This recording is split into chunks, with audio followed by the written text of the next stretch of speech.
Please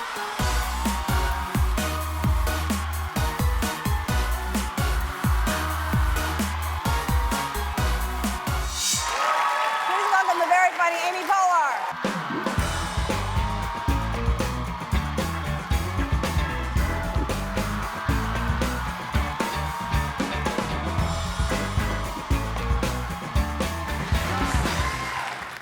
You make me laugh. Everybody, the party's canceled. Yeah.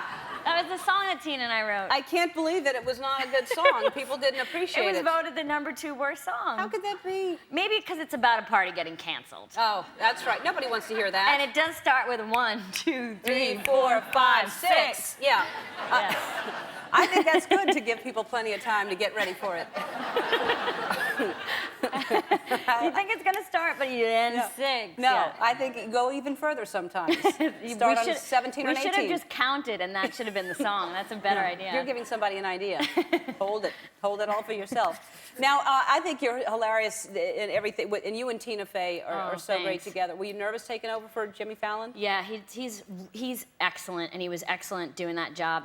And you know, the various people that have done Update have been so amazing. So it was pretty stressful. Mm-hmm. And so the first show, I just kind of held onto my pencil, and I had these stress streams that I was either going to swear. I'm always afraid I'm going to swear on live TV, or that I was going to like throw up.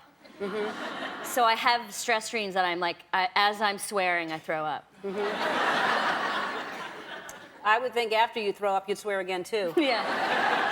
Just to distract from it. Yeah. Yeah, but it was pretty nerve-wracking. Yeah. And also, you know, you just have to say, you have to kind of get used to in between the jokes too. You have to kind of get used to saying the joke and then hold it, Yeah. and cut away. So while Tina was telling her joke, I was still just kind of in a haze, just waiting. Yeah. And, my time now. That's weird that it's so different. I mean, you're doing live television every single week, and you've got to go so fast between scenes and playing all these characters, and yet that's a different thing for you. Yeah, and you know, you did the show, and you were great on the show. We loved having you. Did you guys remember when Ellen did the show? Oh, come on. Remember that? Terrific. So great. And you go from, you know, you're wearing a wig like 2 minutes before and some crazy outfit, and there's a lot of really crazy fast changes that are really fun. Oh, that they don't prepare you for. And I've said this before, where as soon as you finish something, someone's grabbing you and yanking you into a room and ripping your clothes off and putting a wig on and putting other clothes on. And you know, you get changed in different parts of the studio, and every once in a while, they try to do their best, but every once in a while, you get a glimpse of somebody looking at you changing, just as the way the studio's set up. Somebody who, like an audience member? Every once in a while, an audience member, like, there just won't be the right, it'll just be so fast and frenetic that you'll look up and some guy will be like, and last week I was changing, and I looked up some guy, and some guy was like, eh. He gave me a dismissive no. He was like, not so great. No, he was probably thinking of something else, and you thought, well, that's horrible to tell me now after I've hosted the show and been naked in some room that... No, not with the host. They protect the host Okay. but the cast members, you know, we try our best, but we always... Because you really, I am the most modest person in the world, and that was such a shock to me that there's someone pulling your pants down, someone taking your shirt off, someone tying your shoes because they're counting down 45 seconds, 42 seconds, and you don't think you're going to make it. And then like, everybody get out of your slices of pizza costumes and pizza sketches cut. We gotta go to the motorcycle ladies, and you have 30 seconds to go in your motorcycle So if you outfit. can do that, that's weird that it's stressful to do the weekend update. Well, because it's like a completely different muscle, and I didn't come from, you know, stand-up, so it was pretty nerve-wracking for me, but we have tremendous writers, and Tina's awesome, and she just kind of holds my hand. She's hilarious. She's the best. Our first guest is an actress, a writer, a producer, and an 8-time Emmy Award winner. Her new movie, Sisters, opens this Friday. Please welcome the hilarious Tina Fey.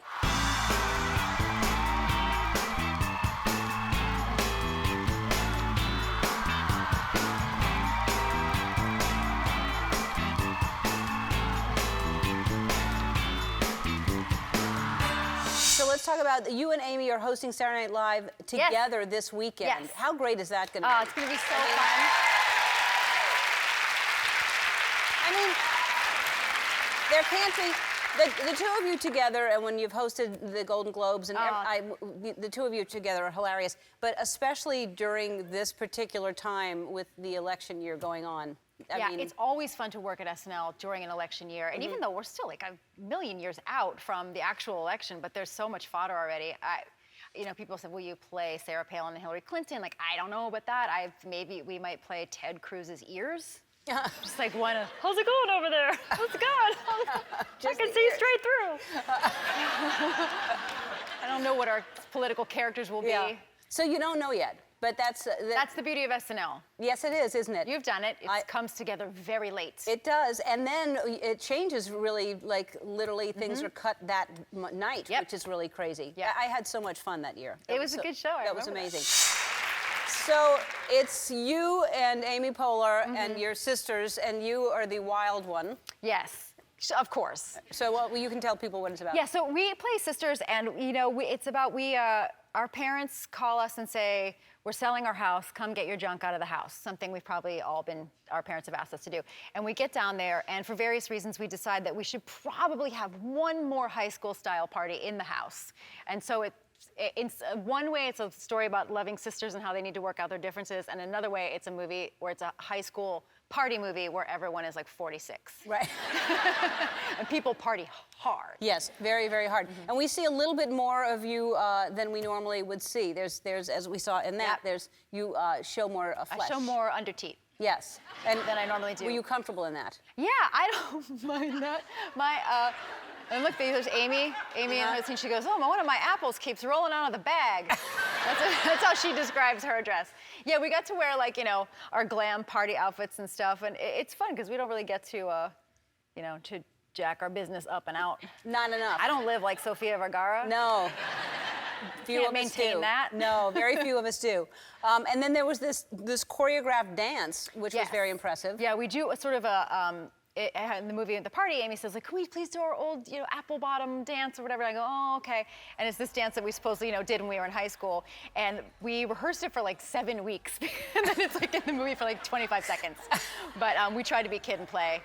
I think you can see. That's so fun. I like dancing. I like to dance, but I don't know if you feel this way. If someone tells me I have to do actual choreography, I get really sweaty. It's hard. Yeah, like I would be, if I had to be on Dancing with the Stars, I would be so shark eyes. I'd be like, I'd be so panicked all the time. Because you're counting the steps. That's the hardest thing about trying to do something like that is acting like you're not thinking about it all. Yep.